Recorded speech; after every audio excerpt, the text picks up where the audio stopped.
Hello, everyone. I'm Rania Khalek, and this is a special live episode of Dispatches. We've watched 10 months of Israel's live streamed Holocaust in Gaza.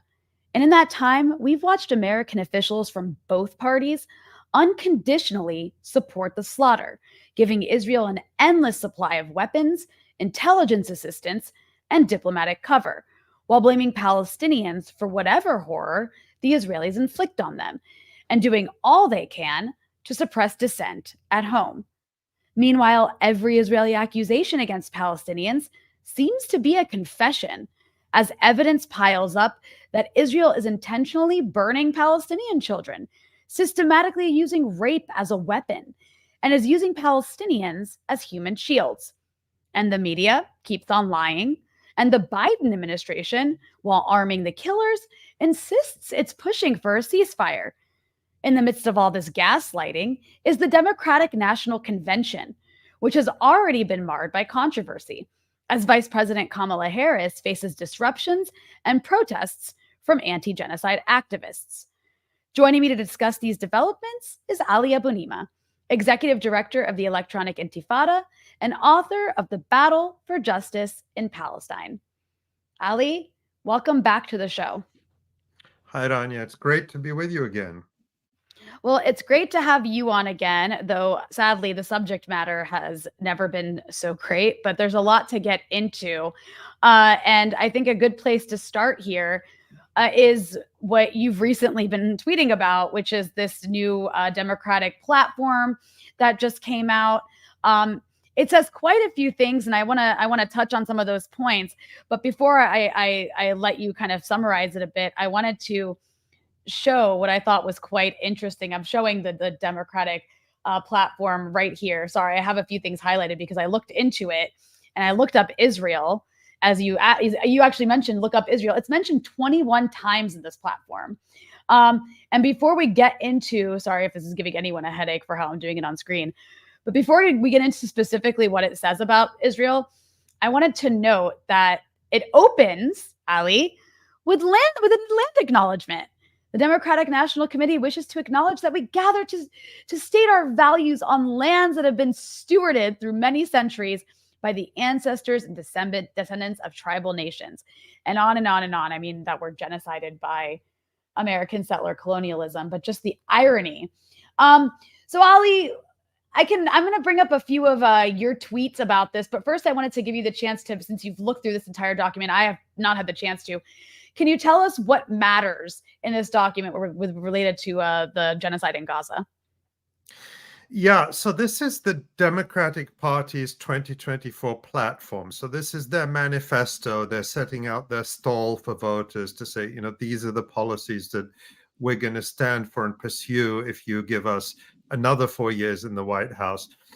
It covers every area of policy, domestic and foreign, and it runs to about 90 pages, which I haven't read in full. I've read the about 4 or 5 pages, or closely read, let's say, the 4 or 5 pages which deal with the Middle East and North Africa, as they put it. That's the term they use, and particularly the events of October 7th. And as you say, the land acknowledgement at the beginning, the Democratic National Convention, as we speak, is happening right now in Chicago.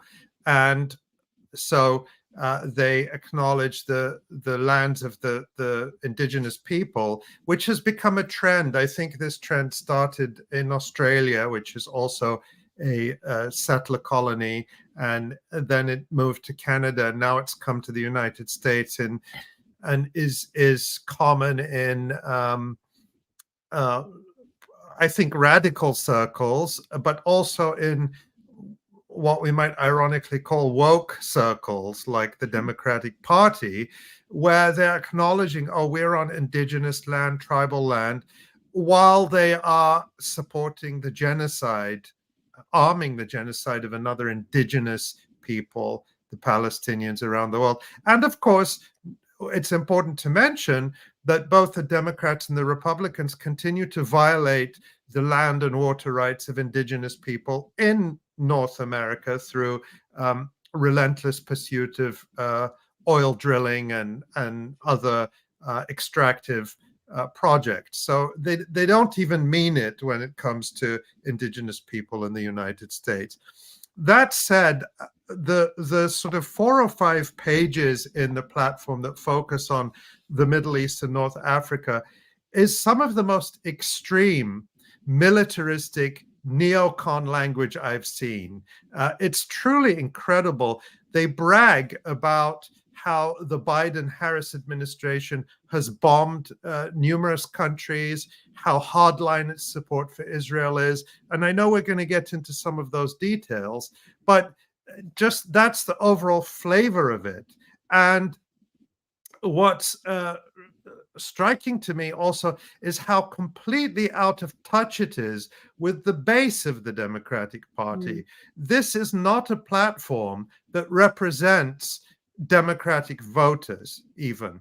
And you look at poll after poll, survey after survey, in recent years, and especially since October 7th, and the base of the Democratic Party is overwhelmingly against these policies, against this unconditional support for Israel, against the endless Biden-Harris wars, against demonizing Palestinians, and against this open checkbook for Israel. Most Democratic voters want at least some conditions attached to U.S. aid to Israel, if not to have it cut off overall.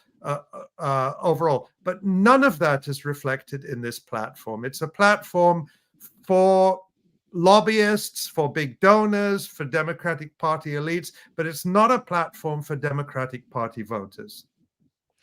Yeah, and I think it's it's really important to make that distinction, because I think the genocide in Gaza has really brought out how the Democratic Party is just one arm of the two-party dictatorship that is full on pro-imperialism. And just to get to some of the points that you were talking about, I'm gonna pull up a few of your tweets here. I think this one's quite interesting because the Democratic Party claims to be very much, feminist and cares about sexual assault. And we're going to talk, we can talk a bit more about this, Ali, too, about the fact that so much has come to light about what Israel is doing to Palestinians. There is evidence on video of Palestinian being gang raped by Israeli soldiers. And that's one of many instances, given what Palestinians have endured since October 7th. And that's not even to mention how Israel has used rape in the past as a weapon. But they've systematically been raping Palestinians, in some cases to death. The platform doesn't mention that. I'm just gonna say what your tweet says. You said, well, the Democrats' 2024 platform definitely seeks to perpetuate Israel's genocidal October 7 mass rape hoax.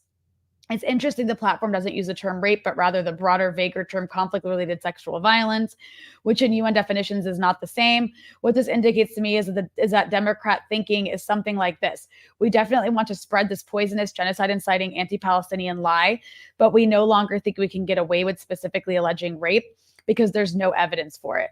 And then you highlight the part where they mention exactly what you quoted about sexual violence. But again, none of this even touches on what we've learned that Israel's been doing to Palestinians. So I'm not sure if you'd like to add to what you tweeted there. Yeah, let me just, before I focus specifically on the rape and sexual violence aspect, they have this whole section which is titled Response to the October 7 Hamas Attack on Israel and Next Steps to a Lasting Peace for Israelis and Palestinians. And no surprise to anyone, it portrays October 7th as this dastardly, evil act by Palestinians. They use the term gruesome violence. And then in talking about their accusations against Palestinians are always very specific and very lurid. But when it comes to what happened since October 7th, I apologize, I'm old school. I have to print things out. I love it. Yes, yeah. Yes, he brought the receipt. Yes. So when it comes to everything that has happened to Palestinians after October 7th, nobody, we don't know who did anything. It's like the language is always extremely passive. So some examples, they say, many vulnerable civilians are suffering deadly consequences of the Israel-Hamas war. Residents of Gaza have been displaced and food insecurity has been severe. So they don't say who cut off the food. Remember, Israeli Defense Minister Yoav Gallant announced on October 9th, 2023, we're cutting off all the food, the water, the electricity, the fuel, the medicine, to the human animals in Gaza, 2.3 million human animals, according to Yoav Gallant. But of course, none of that is mentioned in here. We don't know the amount of civilian death and suffering. Well, we know that Joe Biden and Kamala Harris have provided and are providing the baby buster bombs to Israel, but they portray the Democratic Party role in this as entirely positive. Quote, the administration has worked relentlessly to deliver food, medicine, and other aid to the people of Gaza, and to set the conditions for the reconstruction of communities in Gaza that have been devastated by the war. No, they haven't. What they've done is they have devastated Gaza with their bombs supplied by the Democratic Party administration. Now, when it comes to the sexual violence, Rania, I don't know if you can click on the link that is in my tweet there. That links to an article from the Electronic Intifada that I wrote a couple of weeks or months ago about how Kamala Harris herself hosted a screening at the White House. This was in June, of the totally fraudulent film featuring former Facebook executive and billionaire Sheryl Sandberg perpetuating the mass rape hoax, the lie that Palestinians, and if you scroll down, you see some of that just, I detail this in the article at the Electronic Intifada, how this whole film and the claims of mass rapes are a total lie and fabrication, and we've covered it there. We have actually an hour-long segment at the Electronic Intifada meticulously debunking the Sheryl Sandberg film and showing that to this date, there is not one single documented case of rape on October 7th, not one. No first-hand accounts, no credible eyewitnesses, no forensic evidence, no identified victim living or dead. And what the Democratic Party says in this platform, I think the wording is very careful, and I pointed this out in my tweet that you showed earlier. They say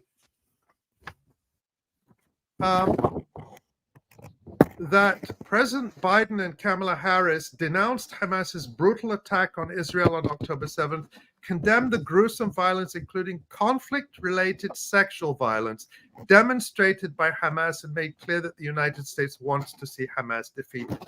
What's so interesting there, and I pointed that out in the tweet, but just to emphasize it for those who are listening, they don't use the word rape anywhere here.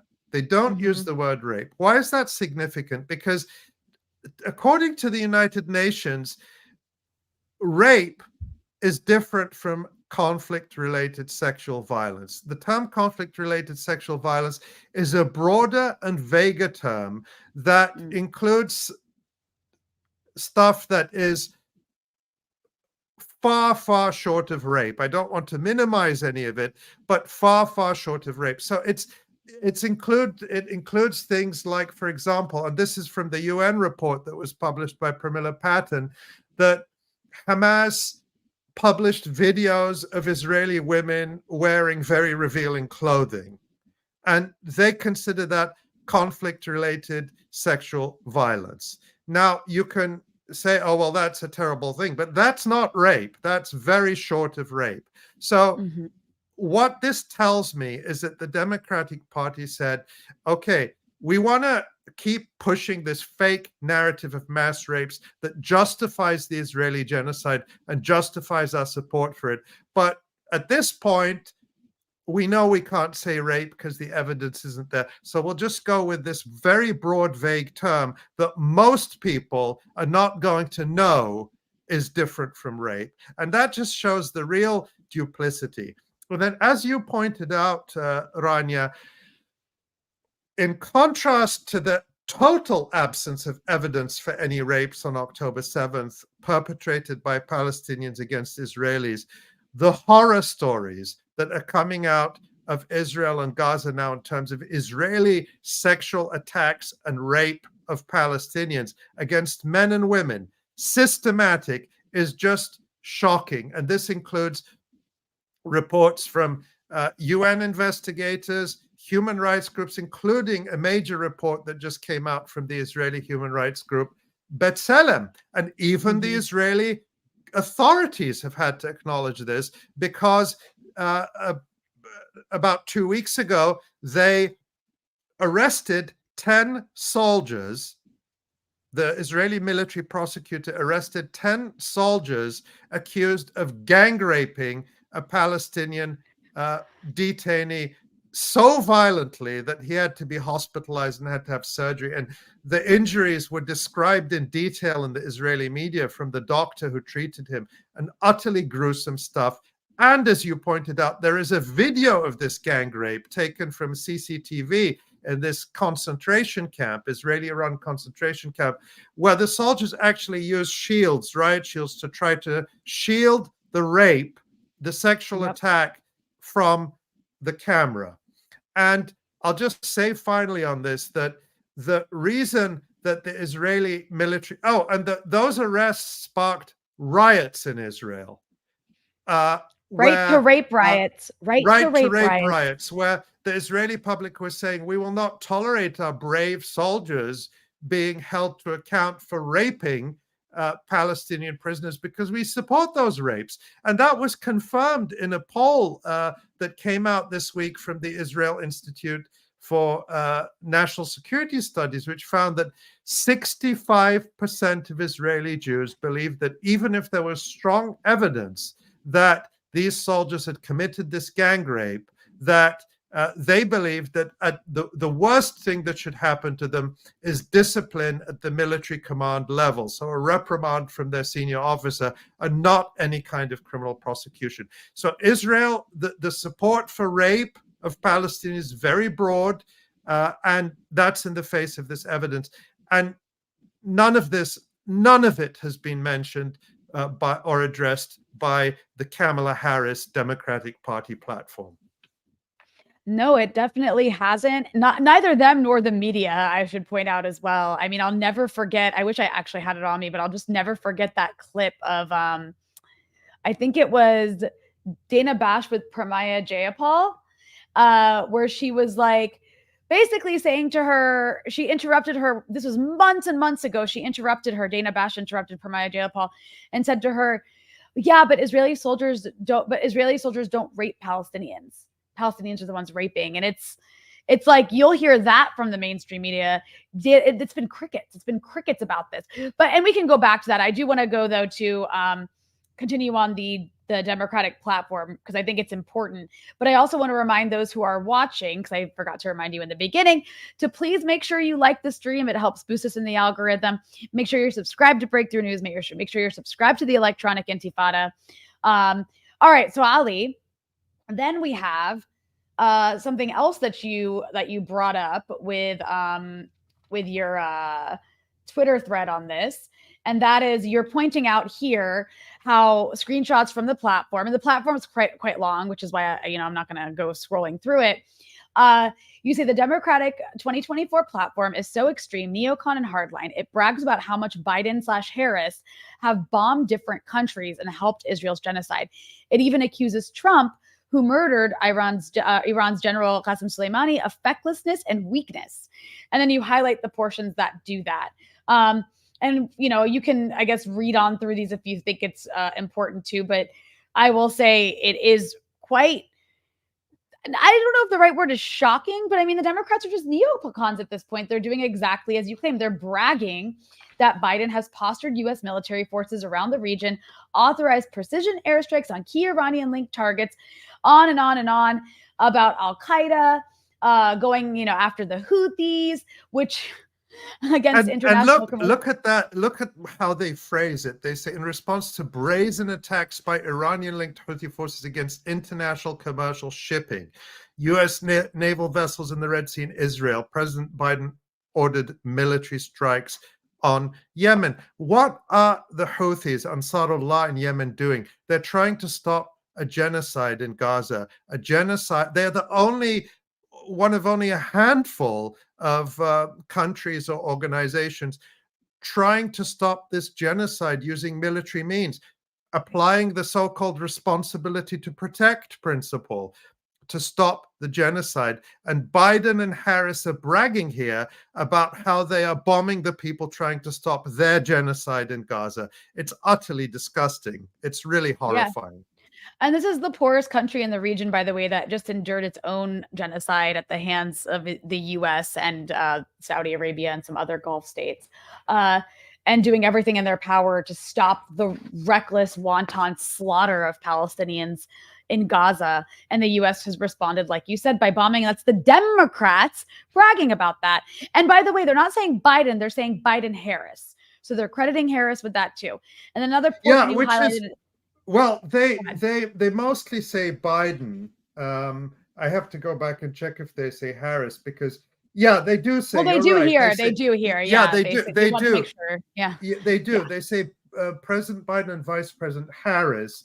And in certain places they just say Biden. And the reason I think it's important to mention that is because I know that Twitter isn't real life and online isn't real life, but you get this pushback every time you say Kamala Harris is responsible for this genocide as a member of the administration. You get people saying, oh, well, she's just the vice president. She doesn't have any power.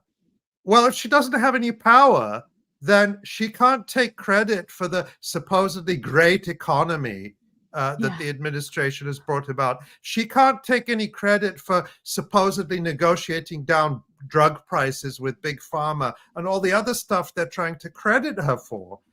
So they want to have it. They want to have their cake and eat it. So when it's a good thing, Kamala Harris has a say in it. But when it's a bad thing, oh, well, she's just the vice president. She's totally powerless. She can't do anything. So that's why I just wanted to point it out that the Democrats themselves are claiming so many things in the name of Kamala Harris. But when it comes to just back to the Iran issue, they say, this is very interesting.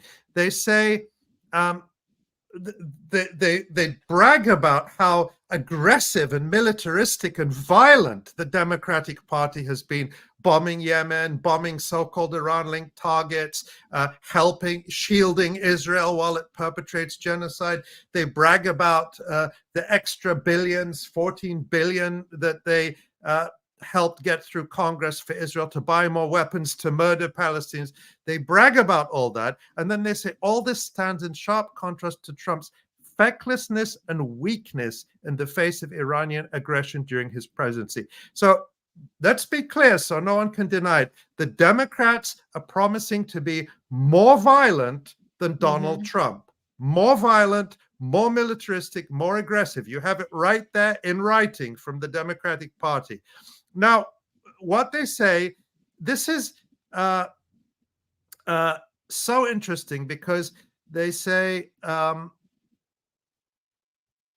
in January 2020, when Iran, for the first and only time in its history, directly launched ballistic missiles against US troops in western Iraq, Trump mocked the resulting traumatic brain injuries suffered by dozens of American service members as mere headaches, and again took no action. Wow, Ali, Rania, why did Iran do that? I'm sure they had no reason. There's something missing here. What might that be? Of course, before that Iranian retaliation against US military targets, military bases occupying Iraq, Trump ordered the murder it was in Iraq of Iranian top general Qasem Soleimani, an act of war, a major act of aggression, one that risked at the time a broader regional war were it not for Iran's relatively restrained response. And the Democrats completely leave that out. Why? Because what they're trying to do here is present themselves as more violent, more extreme, more willing to bomb everyone than Donald Trump. So they can't mention that, because the contrast they're trying to draw is, look how weak and feckless Trump is. He's not willing to attack Iran the way we are. So, but if they put in that fact that Trump carried out this aggression, this war against, this act of war against Iran, then, you know, then they look exactly the same. Then it shows the Democrats and Trump to be exactly the same. When the impression they want people to take away is that we, the Democrats, we, Kamala Harris, we, the campaign of joy and diversity, of land acknowledgements, we are the party most willing to carry out acts of international lawlessness and aggression and murder, more so than Donald Trump. That's the platform they're putting forward for voters. Yeah, and just to point out one more thing that you mentioned in this Twitter thread that I think is important, and it goes to what you're saying about this kind of like leaving certain things out to fit their narrative, is the fact that they mention that Trump pulled out of the JCPOA, what's more popularly known as the nuclear deal. And they call this, they call it Trump's reckless and short-sighted decision to pull the U.S. out of this deal, without mentioning the fact that Joe Biden and Kamala Harris have done precisely nothing, and I'm quoting you here, to restore it, while bragging about, as you said, bombing Iran-linked targets. It's really, really a stunning piece of work. But, as we've sort of now opened with this platform and just how hypocritical and ridiculous it is, and how it shows that there really does seem to be no difference between these two parties when it comes to foreign policy, given the Democrats are so willing to try to like out-hawk the Republicans. I think it's also important to see how some Democrats are trying to frame Kamala Harris as better than Biden. Like, it's like what you said. When it's convenient for her to be a part of the Biden administration and to have been involved in their policies, they'll say it, taking credit for the economy, all these things. But they're trying to make this differentiation that I don't think is actually true between her and Biden when it comes to the issue of Gaza, even though no policy that she's putting forward, if she is putting any policy forward, has suggested that. And I know a lot of people have already seen this, but I feel it's worth replaying it because I want everyone to remember who Kamala Harris actually is on this issue. So this is, Ali, you'll remember, this is Kamala Harris when she was interrupted a couple weeks ago by anti-genocide activists at one of her campaign rallies. And here was her reaction. Elected, Donald Trump intends to give tax breaks to billionaires and big corporations. He intends to cut Social Security and Medicare. He intends to surrender our fight against the climate crisis, and he intends to end the Affordable Care Act. You know what? If you want Donald Trump to win, then say that, otherwise I'm speaking.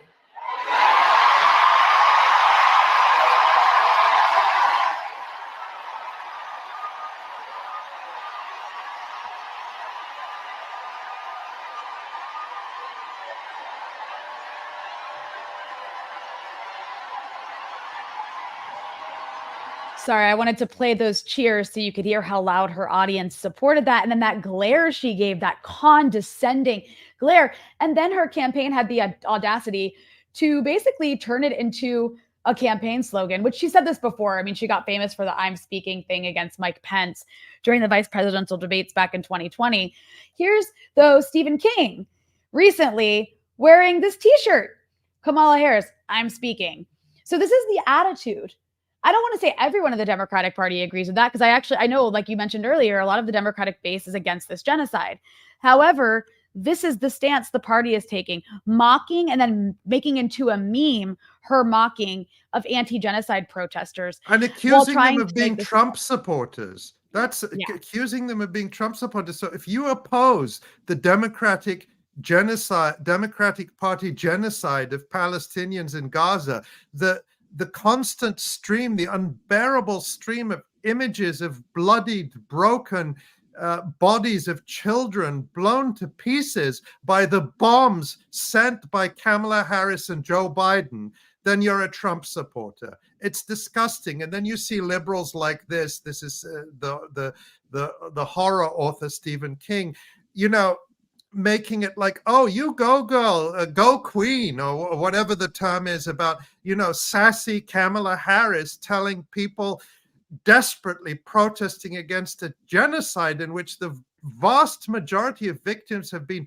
women and children, that she is a hero for silencing them. It is just, each day it gets more repulsive. Yeah. And, Ali, the response to people like us is either this really just in your face, blatant condescension and dismissiveness, and celebration of not caring what happens to the people of Gaza, to, or even celebrating that too, to this attempt to try to differentiate Kamala Harris from Joe Biden, saying, no, she's like actually better than him. She's movable on this issue.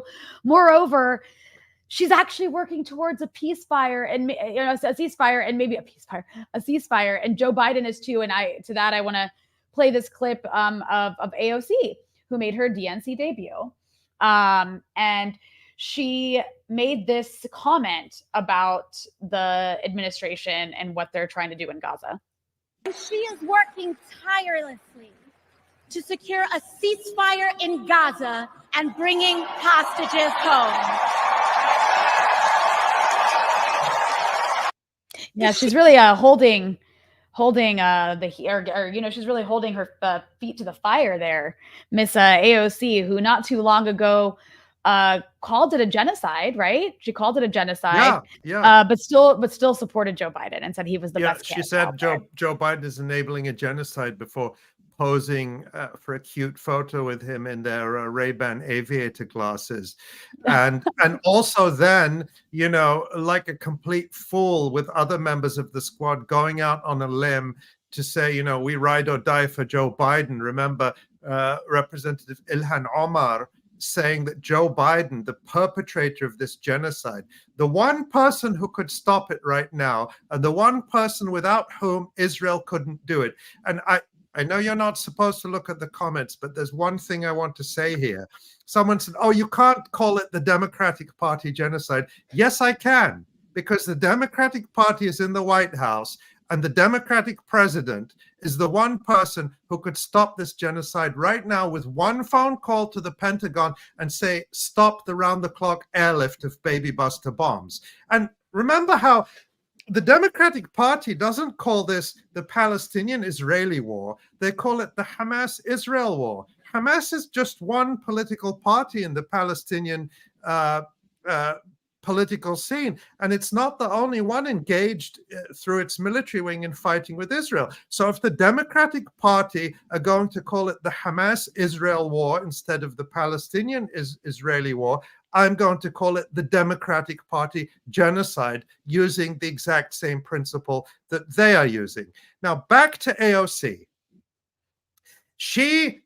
That was just a complete lie that Kamala Harris is doing anything to push a genocide. But it's important. Let's take her word for that, because people keep telling us, oh, Kamala Harris, she's just the vice president. She can't do anything.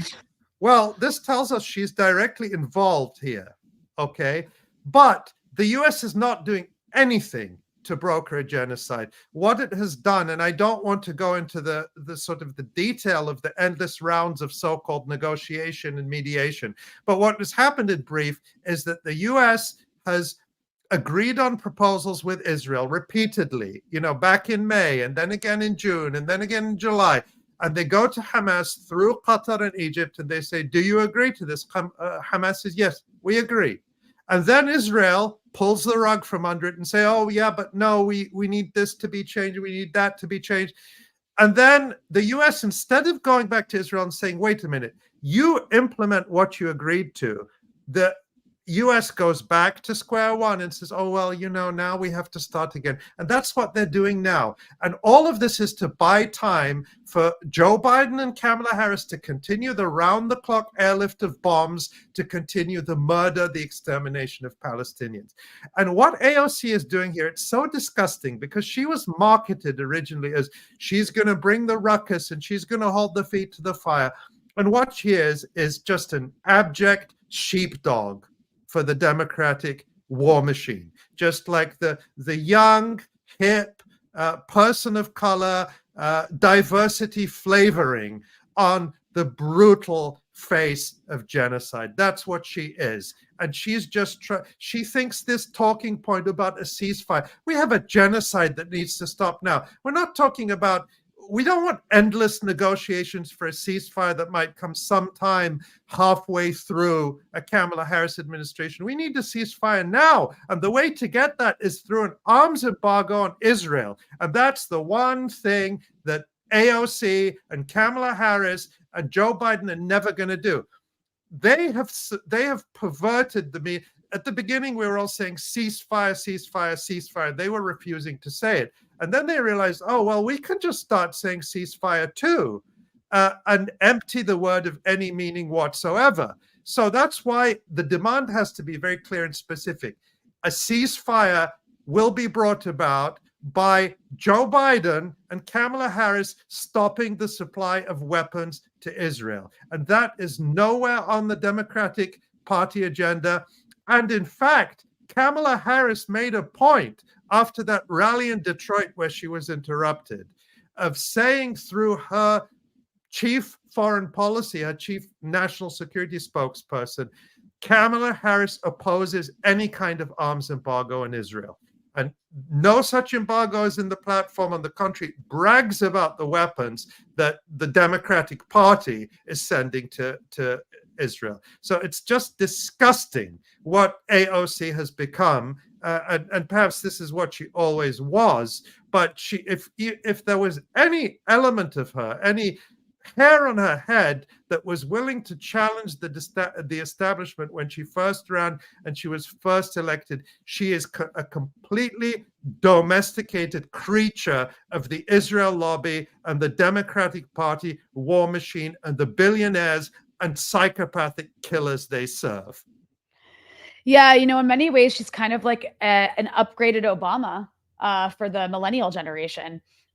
Because that was the way Obama was portrayed when he first came into politics. More inept.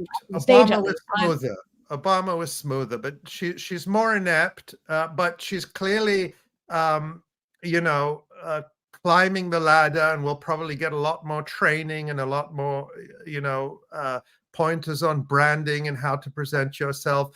But and clearly she has a lot of ambition, and she has understood, like Obama did early on, that the way you get along to go along.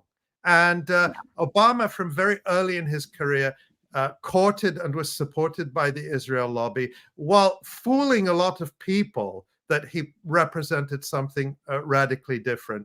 And AOC may not have started that way. I think Obama did start that way from the get-go. She may not have started that way, but that's certainly what she is now. And just to bring the receipts, I wanted to show the tweet what you were talking about after the Detroit rally. This is Phil Gordon. He's Kamala Harris's national security advisor, and he's on her campaign as well. He says, VP Kamala Harris has been clear. She will always ensure Israel is able to defend itself against Iran and Iran-backed terrorist groups. She does not support an arms embargo on Israel. She will continue to work to protect civilians in Gaza, blah, blah, blah, blah, blah, because that's BS. I can't even say that out loud. It's just boilerplate at this point. It really is. But that's obviously making clear, because the reason that had to be said was because there was a lot of chatter that she is willing to maybe support an arms embargo. So they wanted to make it clear that she wouldn't. And so, one thing, Ali, that I've seen crop up a lot in defense of the idea of voting for Kamala Harris. And look, I'm not gonna lecture people. Do what you're gonna do, but don't lecture me and tell me that I need to vote for Democrats. Because one thing I keep hearing that I find incredibly offensive is, well, don't be a single issue voter. first of all, genocide, if you were going to pick a single issue, that's the single issue you pick. I don't care about anything else at this moment because I want the genocide to end. Also, not to like say I wouldn't care if I didn't live in Lebanon or if I wasn't from the region, but I do live in Lebanon. And so it's very close to me, the idea of what Israel's doing and the actual, concern I have. Like, I feel frightened by what the Americans and the Israelis are doing because they're threatening to do it here as well. And what it shows me is that the people who can sit there and say this is you're a single issue voter don't care about the rest of the world. They don't care what U.S. imperialism does to other people in the world. And I find that to be really problematic. But moreover, I don't think Palestine is a single issue. This is like every single issue all in one. And I was wondering if you could speak to that. Yeah, there's so much there, Rania. I mean, no, first of all, when the single issue is genocide, yes, I'm a single issue voter. Nothing else matters to me than to stop this genocide. There's nothing wrong with saying that. And morally, isn't that what we were told all our lives? We were brought up that never again, that you have to be courageous, that you have to stop genocide, the lessons of history from the Holocaust and all that. Yes, I'm a single issue person. I'm not even going to say voter at this point because I don't know if I can participate in this charade anymore. But the idea that we have to vote for the Democrats because they're somehow the lesser evil. People say, first of all, when people tell you who they are, believe them. We just looked at the Democratic platform and they're telling us we promise to be more violent, more militaristic, and more extreme than Donald Trump. So I believe them. And so far they have been. That, of course, that doesn't mean I'm going to vote for Donald Trump. I'm absolutely never going to do that. But I'm never going to vote for the people who are doing a Holocaust in Gaza now. I will never vote for them, and I will never suggest anyone vote for them, no matter what, because this whole notion of lesser evil, you vote for the lesser evil to prevent the supposedly bigger evil. And this is where we end up at a point where people are minimizing a Holocaust, a real Holocaust. And I say that without any sense of irony or hyperbole, a real Holocaust. They're minimizing that as just an issue to be fobbed off with a talking point about, empty talk of a ceasefire negotiations from AOC. Oh, let's throw in a sentence about ceasefire negotiations. That'll shut them up. It won't shut people up. And my view is they need to be punished. They need to be punished. And the correct way to punish the perpetrators of this genocide who are in the White House would be an international tribunal under the Genocide Convention. That's not realistically going to happen. So losing power is potentially the only, what's the term I can say, the closest thing we can get to punishment. And how do they try to scare us? They say, oh, well, Donald Trump will be so much worse. Nothing Donald Trump ever did when he was in office, nothing Donald Trump ever did when he was in office was even close to the pure evil of this Holocaust that Joe Biden and Kamala Harris are perpetrating. And then you have this chauvinistic America first, blue, vote blue, no matter who, narrative that says, oh, well, immigrants are going to suffer and LGBTQ people are going to suffer under Donald Trump and all of this, as if they're not suffering under the Democratic Party that continues to deport millions of people and to demonize millions of people. And wasn't it Kamala Harris who was sent out by Joe Biden to tell the people displaced, whose lives have been destroyed by the U.S. Sanctions war on Venezuela and other countries in Latin America, telling them, don't come. We, the United States, we're going to destroy your economy, destroy your lives. And when you try to flee to find some safety from the chaos we've unleashed, we tell you, don't come. That was Kamala Harris. While they continue the mass deportations that continue to rise. So but having said that, even if it's true that Americans will pay some price in some areas for Donald Trump, if Donald Trump is elected, well, why are the lives and comfort of people in the United States more important than the survival of Palestinians who are being murdered by Democratic Party bombs? Why are Americans superior to Palestinians? If the price of ending this genocide is that some Americans are more uncomfortable, I'm fine with that. That's correct. That's a price that should be paid to end this genocide. But this is a false choice that is being imposed on us, because the real choice would be for the Democratic Party to end its genocide, it's the Israeli Democrat genocide in Gaza, and for them to stop their militarism and their attacks on immigrants, on refugees, on asylum seekers, and to start reinvesting in this country instead of escalating wars, sending tens of billions more to fight a proxy war in Russia, tens of billions more to murder Palestinians. It's a false choice imposed on us by the Democratic Party and the ruling elite, and it's one I absolutely refuse to make. I will never vote for them. I'll never ask anyone to vote for them, come what may. And then, of course, you get these liberals saying, oh, well, you're going to pay if Donald Trump wins. He's going to deport you. There is nothing Donald Trump can do to me as a Palestinian, as a person of color, as whatever you want, that is worse than what Kamala Harris and Joe Biden are doing to Palestinians in Gaza. And if there is, it's a price I'll gladly pay if it punishes the perpetrators of this genocide. We have to be willing to do that. I mean, to me, it's really just like different flavors of Hitler. It's like saying you have to vote for Hitler because Hitler, like, there could be a worse Hitler. Yeah, there could be a worse Hitler. What's worse? What's worse than what is happening in Gaza? What is worse than that? I don't think there's anything worse than that. But Ali, I also want to touch on a point here, because it's important to recognize the complicity of the Biden-Harris administration, of Kamala Harris specifically, in this genocide.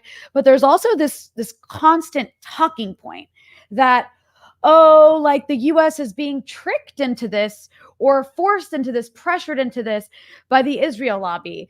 And that's not to deny the Israel lobby does do a good job of pressuring people in Congress, people in positions of power, people in academia, people in various institutions of American life. There's no question of that. However, when you have a third of the American Navy being deployed to protect Israel after Israel assassinated Fuad Sha'ud in Beirut and Ismail Haniyeh in Tehran, when you have billions and billions and billions of dollars constantly being given to Israel in weapon sales to fund this genocide with zero conditions whatsoever, and you have politicians repeatedly saying that Israel and America share values and we support Israel because if there wasn't an Israel, we'd have to create an Israel. And I'm quoting Joe Biden there. He said that. This isn't just being pressured by a lobby, though that certainly, plays a role in keeping people in line. This is America's genocide, as far as I can tell. It's American weapons. America, in some ways, is overseeing it. You have American military presence helping to oversee and guide it in many cases. America giving Israel various pieces of so-called intelligence, diplomatic cover. This isn't all just pressure.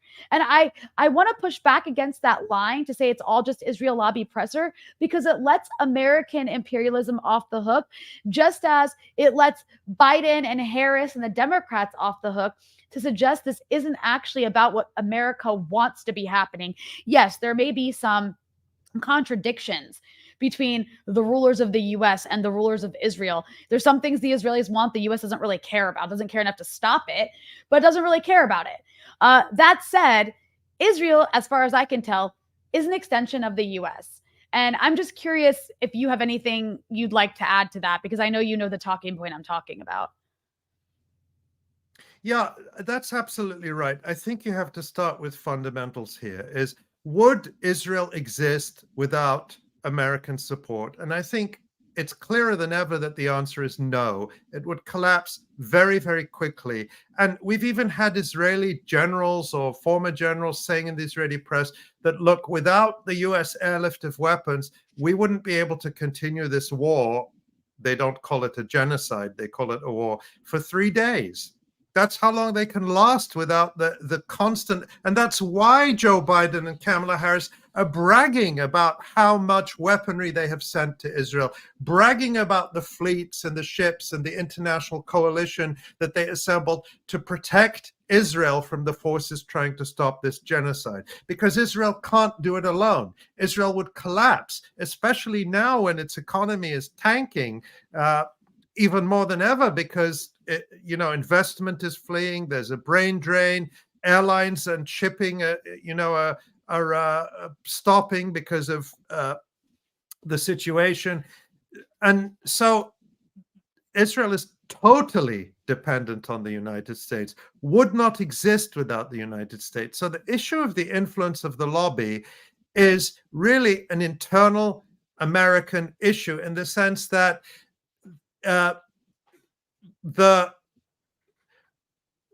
Israel is a complete U.S. dependency. The internal U.S. dynamics that create the commitment to Israel is entirely an American issue. It's not a foreign country that is lobbying from abroad. It is a U.S. domestic issue where there is clearly a significant elite constituency in Israel that in the United States, that wants to continue the support for this foreign dependency. Just like, for example, to give you an analogy, during the Algerian War of Liberation, yes, there were the settlers, the French settlers in Algeria. But once the lobby for the French Algerian settlers within metropolitan France collapsed, the settler colony collapsed, and the settlers had to come home. And Israel is increasingly more like that than it is like a truly independently existing country. So that's the key point, is that the US is the key factor here. It's not the idea that, the US would be all about Palestinian rights and apple pie absent the lobby is just false, as Joseph Mess had a guest that you've had on your program more than once has demonstrated, that where else in the world is the US supporting liberation and indigenous rights? Nowhere. Throughout US modern history, the US has supported coups and interventions and counterinsurgencies against revolutionary independence and anti-colonial movements all over the world, across Latin and Central America, across Africa, across Asia, in Indonesia, in Europe, all over the world. So why would Palestine be the exception where suddenly the United States supports sovereign, independent, democratic rule by and for Palestinians? So the lobby plays a role in terms of trying to punish and censor us for saying the kinds of things we're saying, particularly in universities, in the media, and so on. And it has some influence, but ultimately the lobby by itself cannot ensure the US commitment to this American colonial outpost in Southwest Asia. And speaking to the American support for Israel, I mean, this is, by the way, a talking point that the Americans used to use in Vietnam. So it's not even like Israel came up with it. The talking point of human shields, right? Every single time, whether the Israelis massacre babies or starve them, whether the Israelis shoot somebody trying to get food, whether they shoot a horse. They recently shot a horse. I'm surprised I didn't see accusations by the Israelis that the horse was Hamas. But everybody is Hamas. Yeah, this is the Israeli army that boasts that it's baby murderers with their American supplied weapons. Have the option of vegan boots instead of vegan leather boots and vegan meals, to sustain them while they're murdering Palestinians in Gaza. That's what they brag about. But yes, I did see that horrifying video of them killing a horse that was pulling a cart that is being used to bring food to people, because people are now dependent on horse carts because of the fuel shortage caused by Israel. And they want to starve them. That the purpose of that is to starve people. So the reason I raised the issue of the human shields is because I just wanted to play this clip, and then I want to remind everybody, every Israeli accusation is actually a confession. And this is a perfect example of it. This is one of the State Department spokespeople who is probably constantly in your Twitter feed defending the indefensible. I'm going to play this clip, just part of it at least, and then we can discuss. Does Israel have a right to use Palestinians as human shield, as was reported in Haaretz? Are you aware of that report? I've seen that report. I've seen that report. Comment on that report? Is there any way for you to confirm it? I've seen that report, Saeed. And sorry, what I should have said to set that up real quick is that Saeed Erekat, who's the journalist who asked that question, is referring to a report that came out in Haaretz, I think it was like last week, about the Israeli soldiers using Palestinians as human shields. They've actually done this for quite some time, but they've renamed the policy, and we can discuss more about that after this clip. But so Saeed's asking the State Department spokesperson if it's okay that the Israelis are doing that they're using Palestinians as human shields to protect themselves. They are these reports, they are disturbing, and we would urge Israel to immediately and transparently investigate these allegations and hold any potential perpetrators accountable. Israel has a responsibility to comply with its obligations under international humanitarian law, but I also just want to stress, Saeed, that they are just reports at this point, and that is why we would encourage Israel to look into what's going on. Okay, and just finally, I don't know if you answer this question or not, but you often condemn Hamas for using Palestinians as a human shields, and there is this big investigation now by an Israeli newspaper saying that the Israeli army has systematically using Palestinians as a human shield because they believe their lives is superior to the Palestinians. So do you condemn the Israelis for using Palestinians for the same purpose that you condemn Hamas? So your colleague Saeed raised this issue before you walked in, and I will just echo that these reports are incredibly disturbing, and we urge Israel to immediately and transparently look into these allegations and hold any perpetrators accountable. But I also just want to stress, as I did with Saeed, that these are just reports at this point, and so what we would call on is for Israel to look into this and ascertain what's actually going on. So what make these reports and Israel and Hamas using Palestinians as human shields as fact on the ground? You're not there and you don't really verify. Nadia, we know with incredible certainty that Hamas has a clear track record of using civilian infrastructure and protected facilities as areas of operation, as bases, and using as civilians as human shields. That is not hyperbole. Can I follow up? Sure. On this, I just can't even listen to this man's lies anymore. Ali, go ahead. So yeah, these reports of young men and women disappearing across America and showing up brutally murdered are very disturbing. And we ask Charles Manson and John Wayne Gacy and Jeffrey Dahmer to carry out a very serious investigation and to hold those responsible accountable. It's really important that we hold people accountable. So we would really like Jeffrey Dahmer and John Wayne Gacy and Charles Manson to investigate this, and we'll work with them to do that. I mean, this is the point we've reached. First of all, the claim that Palestinians use human shields is a lie. There is no evidence for it. It is a racist lie based on the idea that Palestinians are brutes and savages who are willing to sacrifice their loved ones for, to embarrass Israel or to make Israel look bad. And it makes no sense on any level. I mean, you could dismiss it right there, but let me also add that there's no evidence of it, none whatsoever. All the videos we see from Gaza show Palestinian fighters destroying Israeli tanks, and we cover these. My colleague John Elmer at the Electronic Intifada each week on our live stream, which is on Wednesdays, and our next one starts exactly 24 hours from now, to the minute, on the Electronic Intifada YouTube channel. So if you haven't, Tune in tomorrow, guys. Yeah, tune in tomorrow, subscribe, like, click that notification bell and all of that.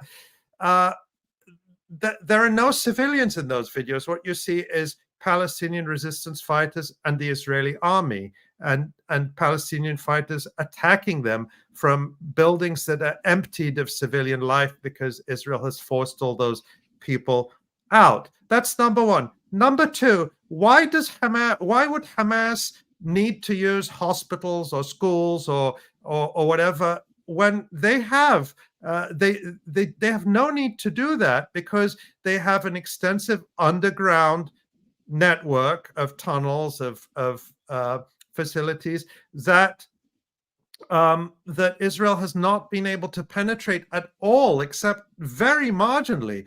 Even by the Israeli estimates, which are probably underestimates, they say 80% of this tunnel network is intact. I'm going to guess, this is just a guess, it's more like 95% intact, if not more. And what we see in the videos from Gaza is that they can come up out of the ground anywhere in Gaza that they want to. They can dig fresh tunnels and come up anywhere they want to. They don't need to be in schools and hospitals. And then being in schools and hospitals is the worst place to be if you're a Hamas fighter, because those are Israel's targets. And they're the targets. They're not the targets because there are Hamas fighters there. They're targets because it's Israel's military doctrine to attack civilian targets, the so-called Dahya doctrine, which, as you know, Rania, comes from the name of the southern suburb of Beirut, which Israel deliberately attacked and destroyed in 2006, with the logic that if we're unable to defeat the resistance militarily, we can make the civilian population that supports the resistance suffer so much that they will turn against the resistance, or the resistance will just have no sort of popular base to have support. That's their doctrine, to attack every hospital, to attack every school, to attack every university. So why would you go to the one place you're certain Israel is going to attack?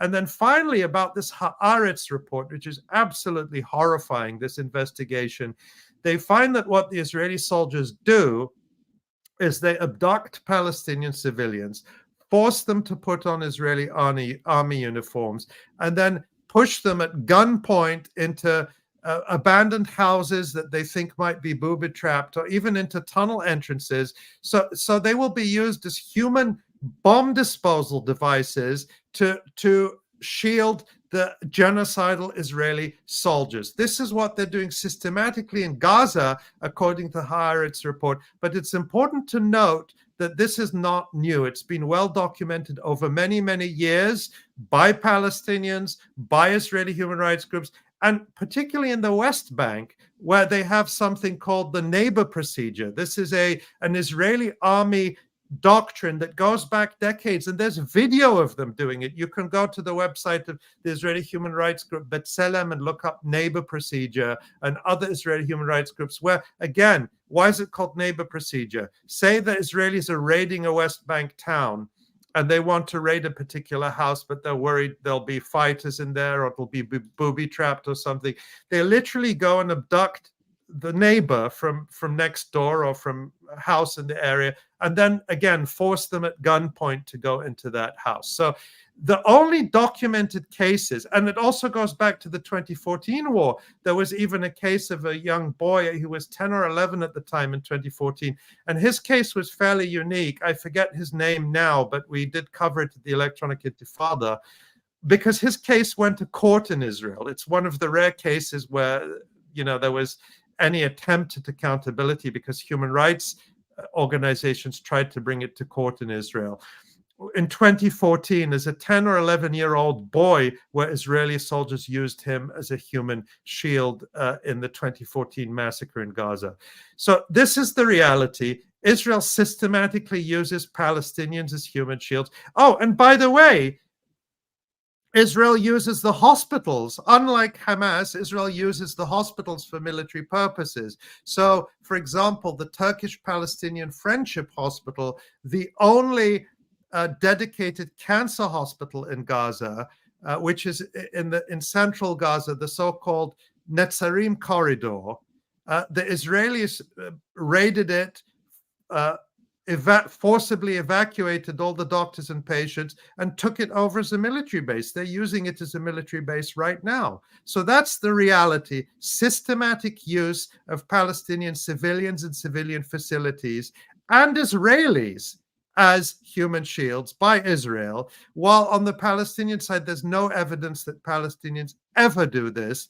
And on the contrary, what we see is Palestinian fighters sacrificing their own lives to protect their families and communities. And just a final thing on this human shields issue, that again, yes, the Israelis use Palestinians as human shields, but they use Israelis as human shields. All of the so-called settlements around Gaza, in the so-called Gaza envelope, you have certain settlements called Nahal Oz, that one called Nahal Oz, and you have other so-called Nahal settlements around, or as the Hebrews, they mispronounce, Israelis mispronounce it in the Hebrews, Nahal Oz. Yeah, they don't speak their own language correctly. Well, they can't say the ha and the ain. At least the Israeli Jews of Arab origin can say it, but the Europeans, they say ha, and they just say ah because it's a foreign language to them.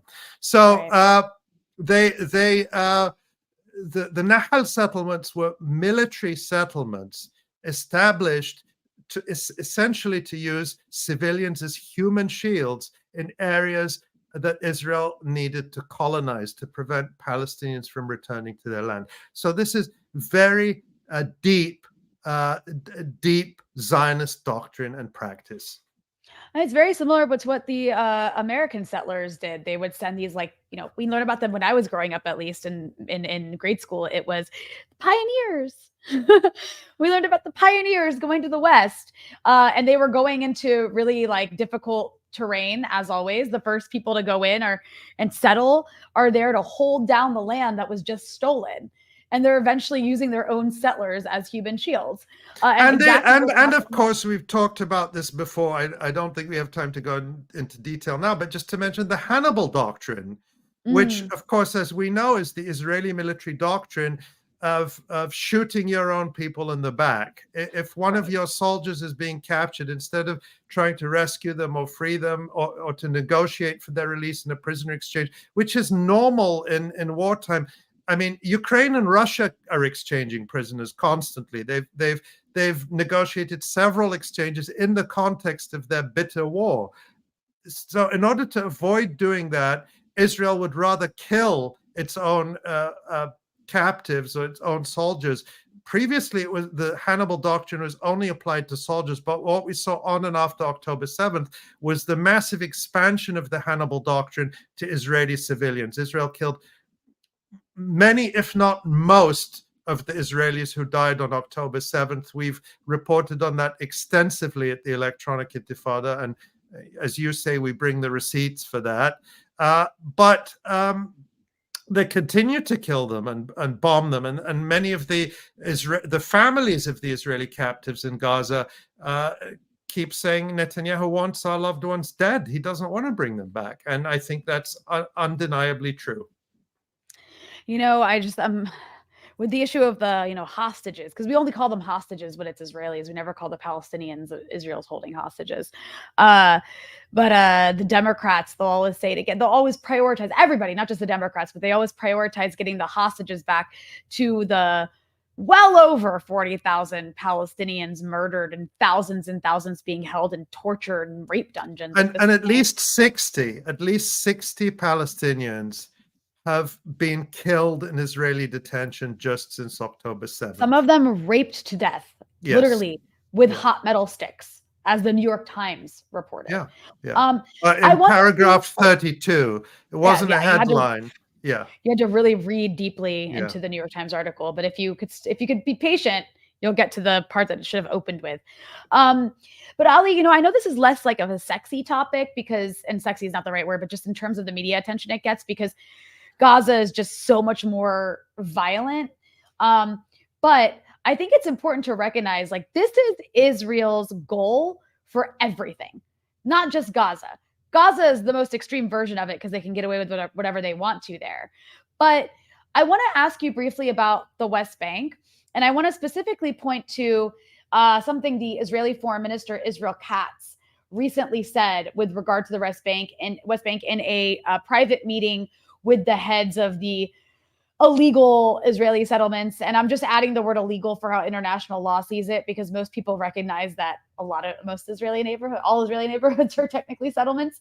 But these are the ones the international community considers illegal. These are the ones that you'll hear even the Democrats say they're against because they stand in the way of a Palestinian state, and on and on and on. So Israel Katz, the foreign minister of Israel, called for evacuating the Jenin refugee camp in the occupied West Bank and handling it similarly to the Gaza Strip. And this is what he said in his private meeting with the heads of these illegal settlements. The refugee camps are the epicenter of evil. They are not under the control of the Palestinian Authority, but under the control of Iran. The Jenin refugee camp must be evacuated of its citizens, and it must be handled similar to the Gaza Strip. Ali, this is not at all surprising to hear, but it's very concerning because we've seen the West Bank subjected to airstrikes. It gets very little attention, again, because the atrocities in Gaza are just so much more intense and extensive. We've seen house demolitions and ethnic cleansing taking place, and we've seen comments like this by Israeli officials saying that they basically want to do the same thing to these places that they're doing to Gaza. So I think this speaks to, obviously, Israel's greater Israel ambitions of continuing to steal land. But if we don't stop this genocide, what's next? Because Israel will never stop, to me, as it seems. Like, it wants to take the West Bank. It wants to take parts of Lebanon and destroy Lebanon. It wants to take the Golan Heights from Syria. It wants. If you ask some of the crazier, more religiously inclined Israelis, they want to take parts of Iraq and they want to take parts of Egypt. If we don't stop it, where does this stop? You're completely right. It doesn't stop. I mean, the Likud party logo, and you've seen Bezalel Smotrich speaking. He's the Israeli finance minister, one of these extreme settlers, showing, speaking with a podium with a map on it depicting Greater Israel, which stretches from the Mediterranean Sea all the way to Iraq. And recently, Israeli settlers had a conference calling for the settlement of southern Lebanon, south of the Litani River, and for returning the settlers to Gaza and so on. And they make claims on sites in Jordan. There's no end to it.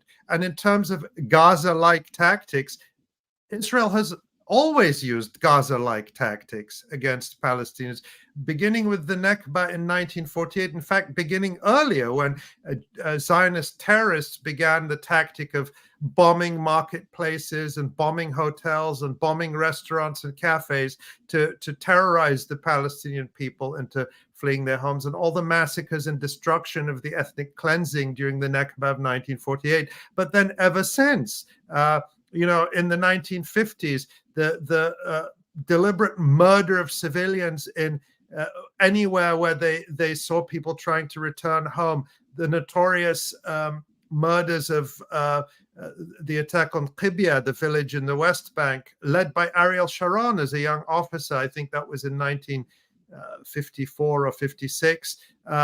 And then, fast forwarding again, the invasion of Lebanon in 1982, which was probably the single most massive genocidal Israeli act prior to what's happening now in Gaza, where tens of thousands of Lebanese and Palestinians were killed. Beirut was besieged and destroyed. You had the Sabra and Shatila massacres, and that was all part of an Israeli scheme that had been hatched since the 1950s for the destruction of Lebanon. The idea was to destroy Lebanon as a state, to leave a Lebanese rump state, just a small area that would be in the control of a Christian minority that was allied to Israel. This was the vision Ariel Sharon had. So Israel attempted repeatedly the destruction of Lebanon, and it would undoubtedly try to carry it out were it not for the formidable deterrence that Hezbollah provides, the indigenous Lebanese resistance that Joe Biden and Kamala Harris in Israel tried to dismiss as an Iranian proxy, when it is in fact the deeply rooted resistance of the Lebanese people. And there would be no end to it. And even now, as you say, in the West Bank, just because what we're seeing in Gaza dwarfs everything else, people are not noticing the vast scale of the violence in the West Bank, the huge increase in ethnic cleansing, of land theft, of murder by the Israeli army and its settlers since October 7th. And there is a sense and a growing confidence in Israel that if we get away with it in Gaza, we can also continue the escalation in the West Bank to the point where we can carry out the ethnic cleansing of the West Bank, at least to vast areas, and expel the Palestinians to Jordan, because that's always been the Zionist idea, that the Palestinians don't belong in Palestine, that if they want a state, they can go to Jordan. So their goal is also the destruction of Jordan, and just using it as a dumping ground for Palestinians. Israel has used Lebanon, Syria, Jordan, and wanted to use Sinai at the beginning of this genocide as a dumping ground for Palestinians. What it comes down to boil things down, is that Israel is a mortal existential danger to all the people of the region, and there can never be peace while this Zionist, genocidal, US-backed colony exists in the region. The people, there are Israeli Jews who as individuals could remain if they agree, just as whites remain in South Africa. The settlers, the French settlers, were offered to remain in Algeria, not as rulers and settlers and masters, but as equals. They could have remained if they wanted to, but as again, Joseph Massad, I refer to him again, has written that the settlers never accept or rarely accept that deal. They say, if we can't stay here as masters, as the rulers who dominate and exploit and murder at will, then we'd rather go back to Europe or the United States or Canada, Australia, where our rights as white, our supremacist rights are guaranteed. And so that's where we are. I think we are in a phase, in a battle of the final struggle, which will either result in the liberation, independence, and sovereignty of the region, which would necessarily mean an end to this settler colonial regime, or we're at the beginning of a really horrifying and even more dystopian phase of Zionist and American domination and subjugation. But I think the people of the region can't tolerate that. No, and because the Democratic National Convention is happening this week, it's important to recognize that the answer does not lie in a party that is under imperialist control, that is completely beholden to American dominance over the world. And American dominance over the world means Israel existing as it is, as an apartheid settler state, and dominating and bullying and genociding people across the region. The answer does not lie in the Democratic Party, no matter what they say this week. And I think we're going to see a lot more disruptions and a lot more dismissiveness. I think we're going to see a really ugly side, if you can imagine a more ugly side, of the Democratic Party come out towards those of us who are incensed because we have our humanity about a genocide that they are currently leading. And so before we sign off here, I'm just curious, just to go back to, I just want to bring it back to where we started with the Democratic Party. I'm just curious, I don't, I know some people are going to vote for Democrats no matter what, and that's fine. That's their prerogative, whatever. But, when we talk about this idea, Ali, of reformism and changing things from the inside. And I think a lot of people still believe in that. And I'm not saying, don't try, I guess. I just personally think that putting your energy into that space is a waste. I think we've also had several decades of trying to reform the Democratic Party, and we've only seen it turn more right wing. So And you I guess get AOC. get AOC. Look how many people put their hopes in Bernie Sanders or in Alexandria Ocasio-Cortez, and they're going to change it from within. They're going to pull it to the left. And look what happened. Bernie Sanders, what a sad end to his career. I mean, he was never that great to begin with. I mean, he was sort of a mild social democrat, but at times he took positions that no one else was willing to take, and that was enough to give people hope and to support him and to really believe in him and to go out and do all they could. Young people across the United States really believed in him, and to end his career shilling for Genocide Joe, just absolutely pathetic. So, that was maybe the best proof. The two Bernie Sanders campaigns and, the so-called squad who end up saying, Ilhan Omar saying, Joe Biden is the best president of my lifetime, while we're all watching babies being blown to pieces with Joe Biden's bombs. I mean, that's your hopes of reform from within. And then I go back to what I said at the beginning. The base of the Democratic Party is completely against these policies. They want an arms embargo, or at least conditionality.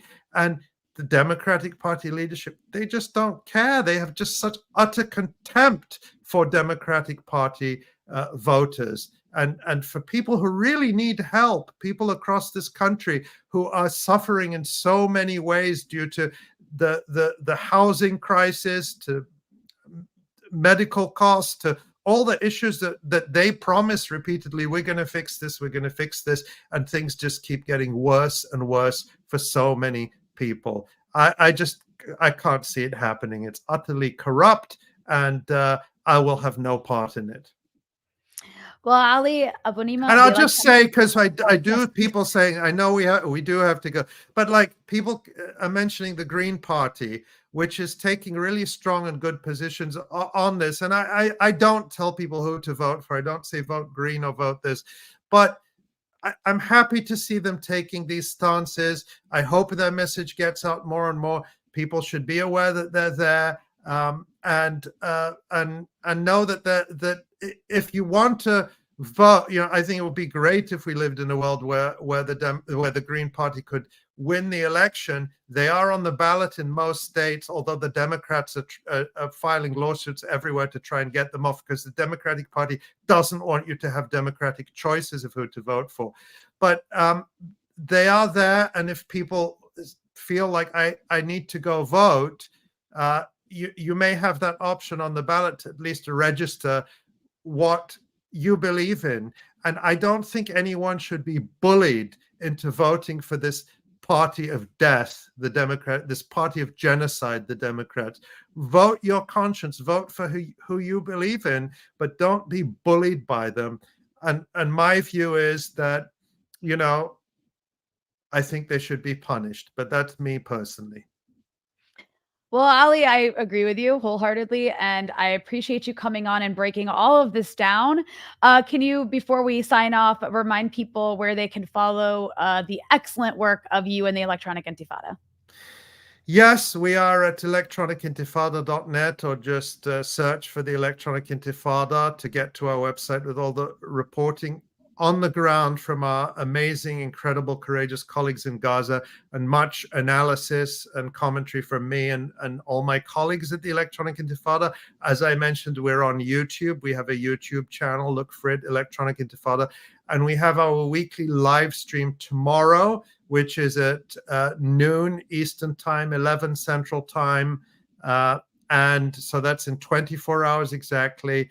And there's tons of news and analysis on our YouTube channel as well. And of course, we're on Twitter, we're on Instagram, Facebook. So find us in all those places. And I just to point out, people, if you are not watching the Electronic Intifada live stream and the clips that come out of it, you absolutely, it's a must watch. I mean, you still talk to people who are inside Gaza as regularly as you can.